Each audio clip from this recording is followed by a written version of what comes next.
In een 5-deilige documentaire-serie volgen we de geschiedenis in Limburg. Vanaf de Romeinen Wiesno.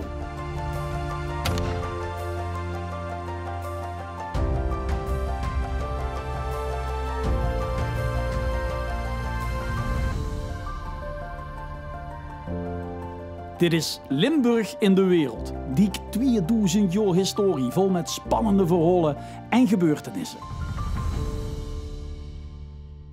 De geschiedenis, ook die van Limburg, is een doolhof van verhalen. Je hebt altijd een gids die dich tot de Heer te leiden. En wat voor een gids hebben wij? Want Joep Leersen heeft ons al 7 meter door de geschiedenis van Limburg geleid. We zien wie het eindpunt. Ja, we zijn wie toch. Het is de eeuw wat we ons nog weten te herinneren. De 20e. Wie Limburg geboren is, wat ze nu nog een beetje is. Hé, zie ik toch VVV stond? Dat is VVV. Ja, dat is belangrijk. Ja. De Vereniging voor Vreemdelingenverkeer in Nee, de voetbalclub in Venlo, Joep. Oh, ja, dat ook, ja. Anyway. Ja, de kers op de taart.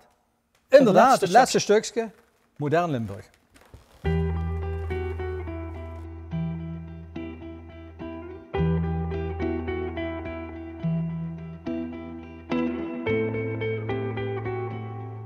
Wie we in de volgende aflevering hebben gezien, is Limburg in de oorlog van 1914-1918 definitief en volledig in Nederland geïntegreerd. Rond die tijd was ook het echte moderniseringsproces op gang gekomen in deze provincie. En dat begon in het meest traditionele bedrijf wat ze zich kunt voorstellen, het wat al duizenden jaren bestond, de landbouw. In de jaren 1875, 1885 was overal ter wereld een enorme crisis geweest in het landbouwbedrijf. En dat was leed in de boerenstand en die hebben daarop gereageerd door zich aan een te sluiten tot coöperaties. Dat is overal gebeurd in Europa, maar ook hier dus. En met name in Noord-Limburg en in Brabant. Dat was dus de modernisering in de landbouw.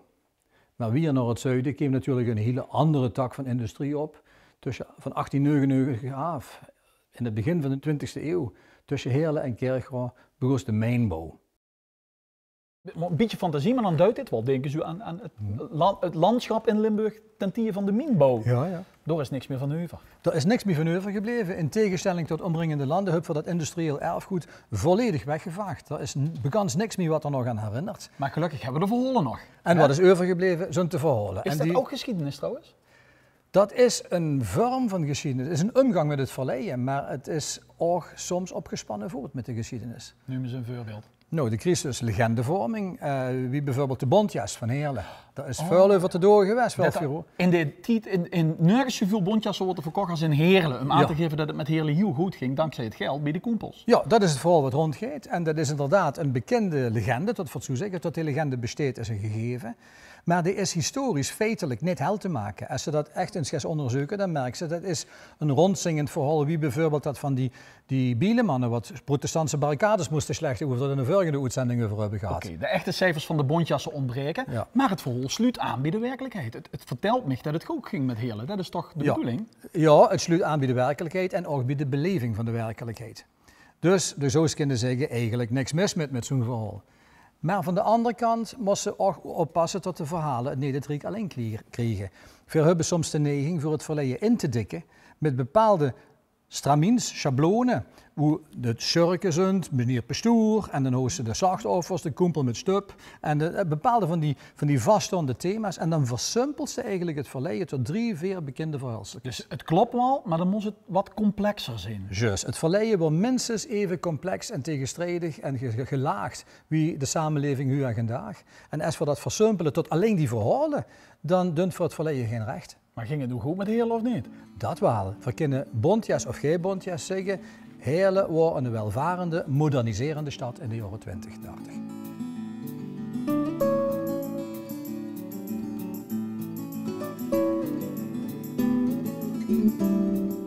Bontjas of geen bontjas, in Heerlen ging het economisch goed.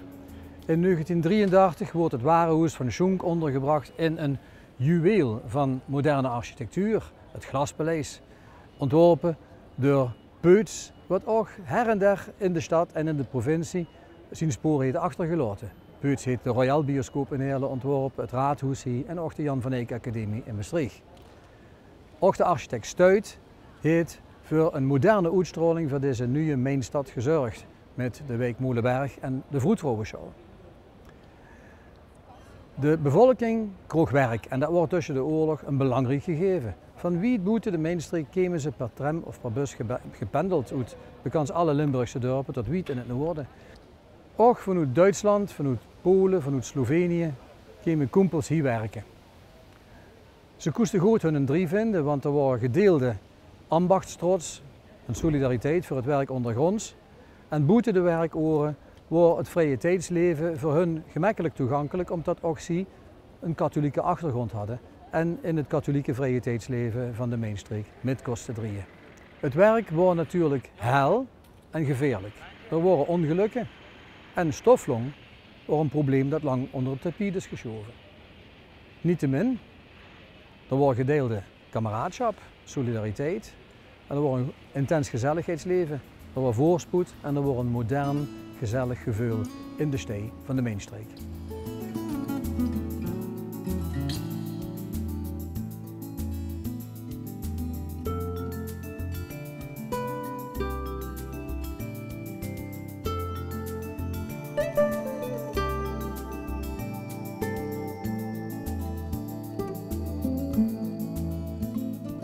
Heerlen was een stad van vooruitgang. En die vooruitgang was ook te bemerken op het gebied van de volksgezondheid. In de eeuw daarvoor hadden medische wetenschappers zoals Louis Pasteur en Semmelweis, de man die de kraamvrouwenkoorts heeft onderzocht, vastgesteld dat ziektes door infectie tot stand kwamen, door bacteriën en virussen. En zo werd de noodzaak voor hygiëne en beter drinkwater en waterleidingen steeds duidelijker. Dankzij het werk van Florence Nightingale was het beroep van verpleegkundige in steeds hoger aanzien komen te staan. En zo kwam in Heerlen een instituut van de grond dat de verloskundige zorg op de agenda plaatste, de Vroedvrouwenschool. En dat was ook wel hard nodig, hè, Andrea? Inderdaad, want begin van de 20e eeuw was zuigelingensterfte enorm hoog in Nederland, met name ook in Limburg. En op een bepaald moment heeft men dus beslist om een nog grotere kliniek te bouwen hier op Hooghees. Hooghees huisvestte niet alleen maar een kweekschool voor voetvrouwen, maar ook een zuigelingenkliniek, een vrouwenkliniek en het doorgangshuis. Ja, en hier werden dus verloskundigen opgeleid, maar vrouwen die sociaal of medisch gezien een moeilijke zwangerschap hadden, die konden hier komen bevallen. En dat is ook wel in de haarvaten van de Limburgse samenleving gaan zitten. Want de meeste Limburgers kennen wel iemand die hier is opgeleid, of die hier is ter wereld gekomen, of die hier is bevallen. Maar er zijn ook wel schrijnende dingen gebeurd in dat doorgangshuis, hè Andrea? Hier in de voetvrouwenschool zijn in de periode 1913-1973 zijn meer dan 6.500 ongehuwde moeders bevallen van hun kind. En die kinderen hebben ze moeten afstaan? Inderdaad, er zijn een groot gedeelte van de kinderen zijn afgestaan, zijn of ter adoptie afgestaan of in een weeshuis terechtgekomen. Er zijn natuurlijk wel moeders die hun kinderen mee naar huis hebben genomen, maar dat was eigenlijk de minderheid. Ja. Dit was ooit natuurlijk de favoriete, de enige vrije tijdsbesteding die er waren, moet je lezen. Ja. Voor sommige mensen is het dat nog steeds. Absoluut. Maar de 20e eeuw is ook de eeuw van niet vrije tijdsbestedingen. Ja, van meer vrije tijd. Ja, nu houden meer vrije tijd na het werk, dat wordt tijd veel, en nog in de weekenden. Dus ze begonnen in clubverband het leukste aan te doen. De sporten bijvoorbeeld? De sporten bijvoorbeeld. En ja, onze steden zijn er het vroegste in. Hè? VVV, Venlo en Maastricht. NVV Maastricht, die zijn al heel vroeg in de eeuw begonnen. En 1902 en 1903? Zo rond in tijd, inderdaad. En rond het midden van de eeuw zijn er Fortuna en Roda, Cetardia, die zijn erbij gekomen, met name in Midden-Limburg en in de Mijnstreek. Limburgia was heel belangrijk een tijd lang. En dat is dan nog na het midden van de eeuw is dat geprofessionaliseerd met Fortuna voorop. Schuttersfeesten hebben we ook in het interbellum al. Vastelovend begint op te komen. Vastelovend komt op, dat komt eigenlijk uit Duitsland overgewijd. Daar wordt het een bespotting van de Pruisen. De militairen. Ja, Kullen wordt opeens onder Pruisisch bestuur, dat viel niet zo lekker. Dus al dat obrigkeitsdenken en die onderscheidingen en zo. adelstitels en de gardes en die uniformen, die worden bespot. Oh. En dat hebben we veel overgenomen. Satire eigenlijk. Ja, het bespotten van de hoge heren, dat is echt van alle tijden. Maar Ik spreek wel eens van een prins, die nemen het allemaal super serieus wat ze mee hebben gemaakt. Ja, en in het begin wordt het gewoon lol en ironie en bespotting. En alle wielzend wordt erg serieus genomen, die ridderordes en die titels. De vrije tijd is ook iets wat ze heel serieus moest nemen. Ja. U verleg lezen. Deze bijvoorbeeld. Dat gezellige Limburg van het interbellum kreeg natuurlijk te maken met de economische wereldcrisis. En in de politiek was lang niet alles pais en vrij. Na 1918 was er al gelijk een Belgische annexatieclaim op tafel gekomen. Limburg moest aan Bels weer teruggegeven als vergoeding voor de geleden oorlogsschade en als bestraffing van de Nederlandse neutraliteit. De Nederlandse regering, onder leiding van de Limburgse premier Charles Ruys de Berenbroek, zoot een grote publiciteitscampagne op touw met demonstraties en manifestaties. Wie spontaan de volksdeelname was, kunnen we nou niemand met zekerheid zeggen. Dus wat duidelijk dat de oude Limburgse wens Bels te zien inmiddels flink was bekoeld. De integratie in Nederland was min of meer voltooid. Maar dat bracht ook een tegenbeweging op gang. In tot Limburg Nederlandser wordt en Nederland Hollandser wordt, begoesten lui hier toch het zorg te krijgen over hun regionale cultuur. Er wordt hier altijd al een sterke regionale cultuur geweest, maar die was eigenlijk vanzelfsprekend. In Maastricht en in Remung waren al vanaf het midden van de 19e eeuw historische genootschappen met tijdschriften. En floreerde ook een streekliteratuur, wat hier zijn kleur lokaal gebruikte. Na de oorlog wordt tegen het verventer. In 1912 houdt Marie Koenen, een van die schrijvers wat Limburgse literatuur schreven, al een herdichting gemaakt van Veldekes Servaaslegende. En Veldeke kroeg zijn standbeeld hier op het plein in de jaren 1930.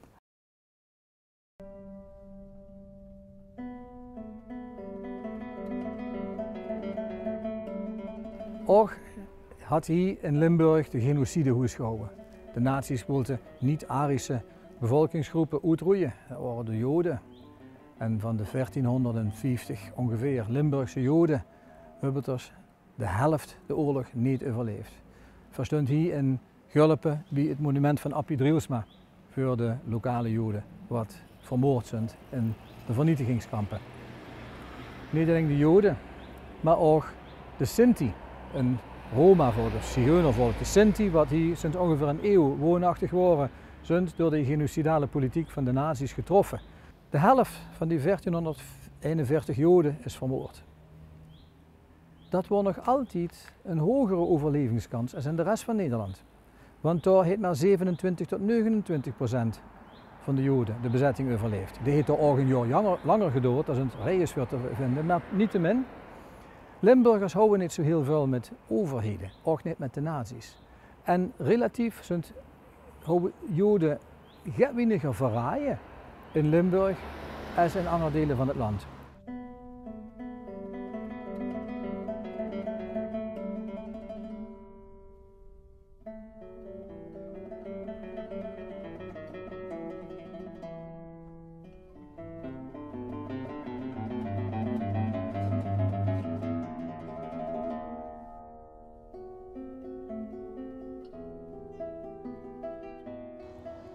In 1940 wordt Nederland en ook Limburg binnengevallen door Nazi-Duitsland. De strijd, militair gesproken, heeft niet lang geduurd en jaren van bezetting begonnen. Ook in deze tijd heeft Limburg weer te maken gekregen met zijn grensligging. Al voor 1940 waren veel Joden wat uit Duitsland op de vlucht waren voor het nazi-regime bij Vals en bij Kerkrade de grens overgesmokkeld en probeerden dan weer te komen richting Antwerpen en richting België.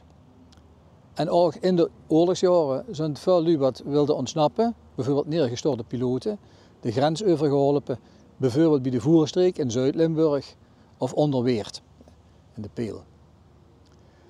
Het culturele leven in Limburg wordt bedekt door een verstikkende deken van nazi-cultuur. Er wordt een cultuurkamer, daar moesten verplicht lid van worden als ze dat wilden doen.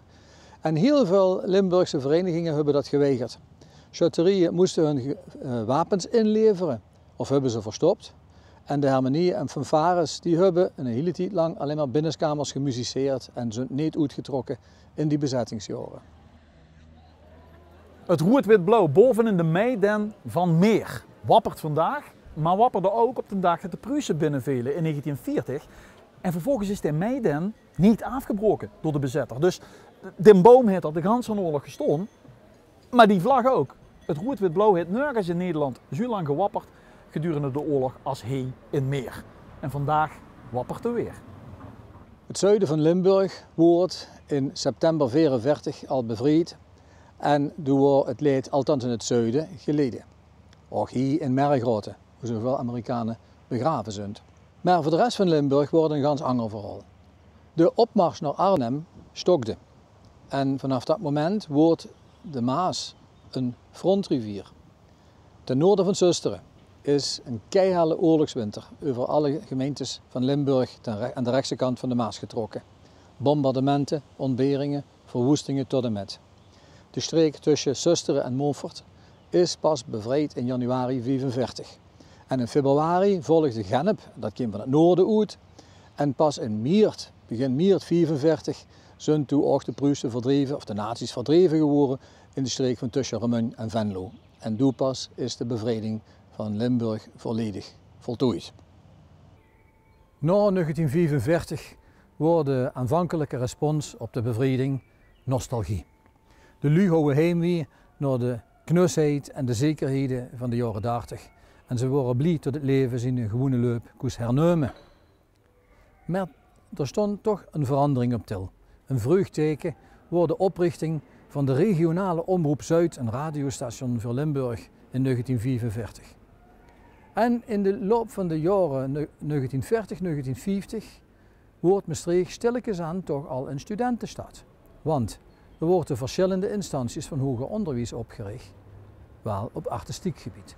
Dus de Jan van Eyck Academie, dat is kunstopleiding, de Toneelacademie en het conservatorium kreeg zijn rijkserkenning ook in de jaren 50. Dus tegen 1960 wordt Maastricht toch al een beetje een studentenstad met een bohemien leven.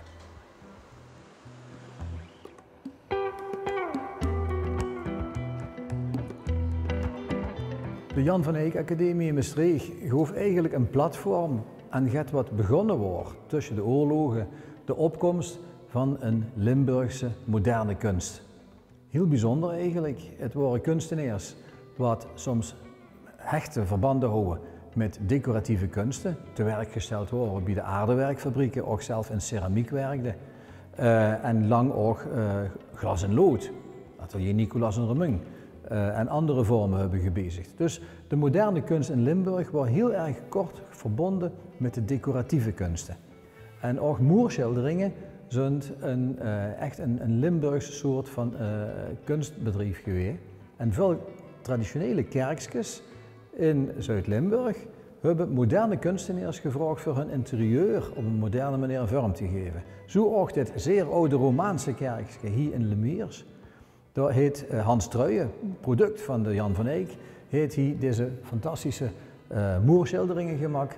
En dus is eigenlijk wie hier oud en nu op een hele spannende manier met in contact komen. De stijl is enorm modern, de kleuren zijn bekend pop art. Maar dat is acrylaatverf, maar de inspiratie is diep christelijk en katholiek, wie het zich ook gehuurd voor een kerkinterieur.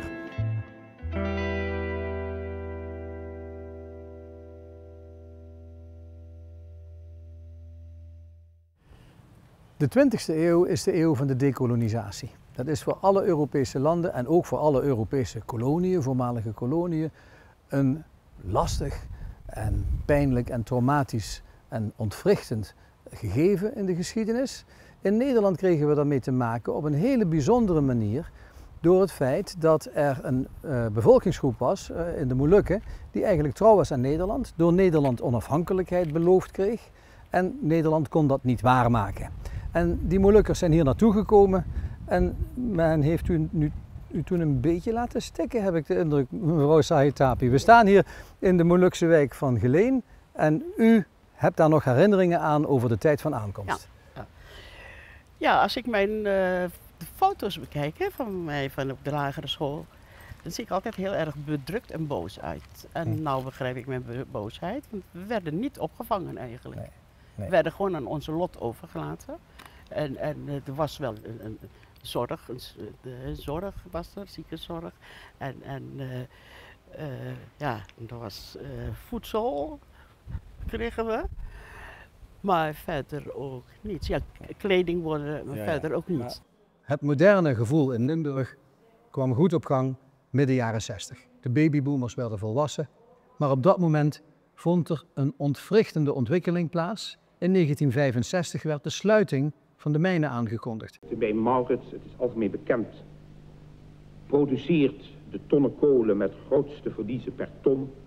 En de regering heeft besloten dat met ingang van 1 april 1966 de mijn Maurits zal worden afgebouwd. Die mijnsluitingen kregen van 1965 tot 1974 een beloop. En dat heeft heel wat teweeggebracht in de mijnstreek. En om de mijnstreek te kunnen zien moeten we nu eigenlijk al naar een museum gaan, want in het landschap is er weinig overgebleven. Leen, hoe is dat in zijn werk gegaan? Ja, nou ja, in 1965 werden die mijnsluitingen door voormalig minister van Economische Zaken Den Uyl aangekondigd.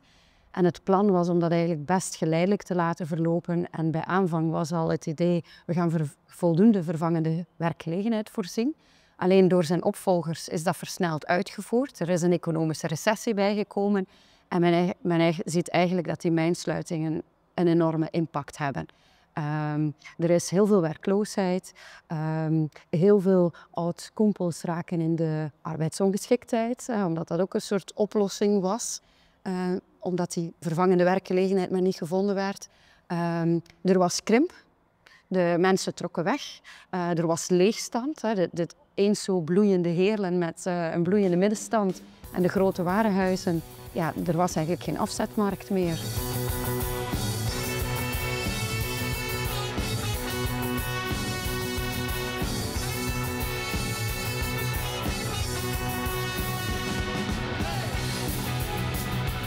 De perspectieven voor de toekomst 0,0. Al op zijn onverschreven een universitaire bul. Je hebt eigenlijk wel een beetje een wild kapsel, hè? Was ik vroeger een wilde protesterende jongere in die tijd?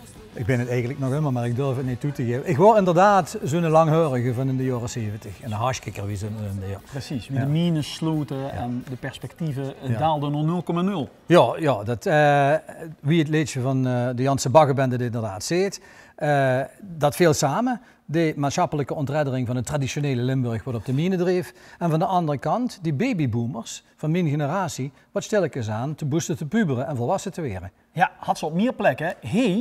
Wat bijzonder was dat de Limburgse cultuur, de taal, er ook onderdeel van wordt. Ja, dat is inderdaad het merkwaardige. Wat de jongere cultuur heeft metgenomen uit het traditionele Limburg, is het Limburgs. Dat hebben ze nooit afgewezen. Dus van mijn generatie waren Carboon en de Janse Baggeband heel belangrijk dat die in het Limburg zongen. En ik heb huren vertellen dat voor die generatie Rowenijzen. Rowenijzen op Pinkpop begin jaren 90, dat was echt, ik was puber, dat was een soort doorbraakmoment. Dat dialect op zo'n grote bühne en op televisie, dat kost, dat was een awakening. Ja, dus voor de anti-burgerlijke jongere cultuur wordt het Limburgs een natuurlijke uiting daarvoor. En dat heeft zich in de carnaval doorgezet bijvoorbeeld. Dan kreeg het LVK als tegenreactie op de Hollandse vastelovensliedjes. Ja, want dat is niet zomaar gekomen. De Lu begonnen zich te ergeren aan die platvloerse, Amsterdamse, Jordaanse liedjes wat over ons afkwamen. En er wordt gezegd, voor wat heb je dat nu? Dat verkennen dat toch zelf? Met als resultaat uiteindelijk erkenning van ons Limburgs als streektaal.